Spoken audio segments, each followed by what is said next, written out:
Diagnostic ఇండస్ట్రీలో there is no entry level barrier. ఎవరు పడితే వాళ్ళు మేము ఇంత డబ్బులు పెట్టి ఈ డయాగ్నోస్టిక్ సెంటర్ పెట్టగలం అనుకున్న వాళ్ళందరూ అది ఒక వ్యాపార ధోరణిలో దానిలోకి వస్తున్నారు. దానివల్ల ఏమవుతుందంటే 90% of these players are all unorganized plan. వాళ్ళకి రెగ్యులేషన్ లేదు, వాళ్ళ మీద మానిటరింగ్ చేసే అథారిటీస్ లేదు, ఒక ప్రామాణికాలు లేవు, వాళ్ళకి ఒక స్టాండర్డ్స్ మెయింటైన్ చేసే దాన్ని మానిటర్ చేసే వాళ్ళు ఎవరు లేరు. సో దానికోసం ఏమవుతుందంటే NABL అనేది ఒకటి ఉంది, national accreditation board of laboratories అని.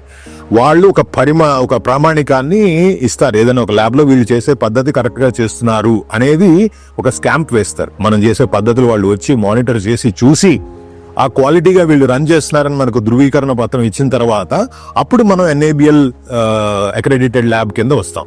అటువంటి NABL accredited labs out of 150,000 ల్యాబులు ఉంటే ఇండియాలో, ల్యాబ్ అంటే అందులో ఏమి కూడా ఉండదు, వాడు శాంపుల్ తీసుకుంటాడు, ఎక్కడికో పంపించేదో టెస్టులు చేస్తారు, ఇలాంటివి బాగా ఎక్కువ ఉన్నాయి. అందులో కేవలం 2,000 ల్యాబులు మాత్రమే NABL అక్రెడిటెడ్.